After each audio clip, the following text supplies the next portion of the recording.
Hi, my name is Cindy. Welcome to Snacks and Stacks. I like to talk about books, TV, and movies. We're gonna do a quick video today, and it's going to be a TBR of sorts. It's gonna be more like possibilities because although I don't usually have a TBR or set books that I read every month, I love alliteration, and I'm using the month of September as a chance to read more self published books. And I have a list of 5 that I'd like to get to, especially the first 4 I have in my possession. So let's kind of, I'll tell you what they are. You tell me if you've read them or not, and which ones you recommend or want to hear more about. Okay, the first book on my list. I have it on my Kindle already, and it's called A Fellowship of Bakers and Magic by Jay Penner. And I'll read you what it's about. So this is a cozy fantasy book, and I see it all the time as like an ad.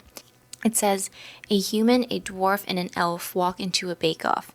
In the heart of Adonishire, where elfish enchantments and dwarven delights rule, Arletta's Starstone, a human confectionist, works twice as hard perfecting her unique blend of baking and apothecary herbs.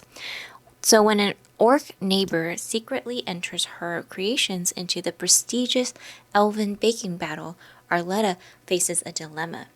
Being magicless, her participation in the competition could draw more scowls than smiles, and if Arletta wants to prove her talent and establish her culinary reputation, this human will need more than just her pastry craft to sweeten the odds. It's very long, but there's actually more. But what I've seen is that this is cozy fantasy meets Great British Bake Off, which is one of my favorite TV shows, so I'm intrigued.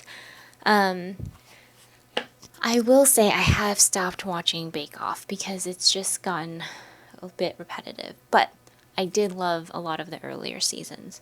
So don't hate me for not continuing on my Bake Off journey.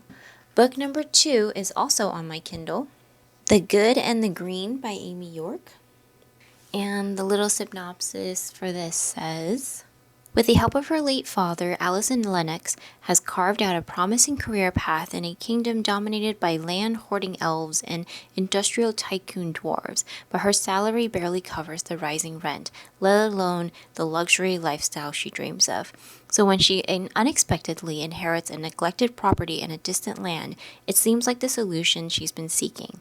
All she needs to do to keep her life on track is get in, flip the cottage, and get out, hopefully with a pocket full of coin for the effort. So it kind of sounds like fantasy meets HGTV. Another book that I have on my Kindle is called Letters to Half Moon Street. This is a historical fiction self-published book, and I believe the first book to this is completely free on the Kindle. It's Letters to Half Moon Street by Sarah Wallace. And here's the little blurb. I must have been drunker than I realized because all I remember is how well he tied his cravat and how perfectly his coat fit him. London, 1815, where magic can be purchased at convenience and the fashionable and wealthy descend for the start of the social season. But 25-year-old Gavin Hartford finds the city intimidating when he arrives alone to his family's townhouse. The only company he seeks is his beloved books and weekly letters to his sister, Jerry. Then, dashing man about town, Charles Kentworthy gallantly rescues Gavin from a foolish, drunken mishap and turns his life upside down. With Mr. Kentworthy, Gavin finds himself discussing poetry and magic, confessing his fears about marriage, expanding his social circle to shocking proportions, and far outside his comfort zone. It sounds like it's historical fantasy romance.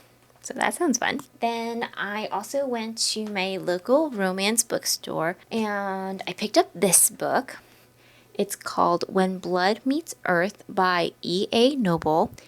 I'm pretty sure this is also self-published because it doesn't have a publishing company. So I'll read you the back. I am a daughter of Reaper and earth, born from the soil and raised in the shadow of death, I do not fear you. When the kingdom's embroiled in a political war that threatens to exile all ungifted 20-year-old Bellamy must manifest, or everything she loves will be stripped away. Fueled by fierce determination, Bellamy will stop at nothing to prove she deserves to be amongst the ranks of the greatest elemental elites. Until one night she confronts a mysterious hooded thief.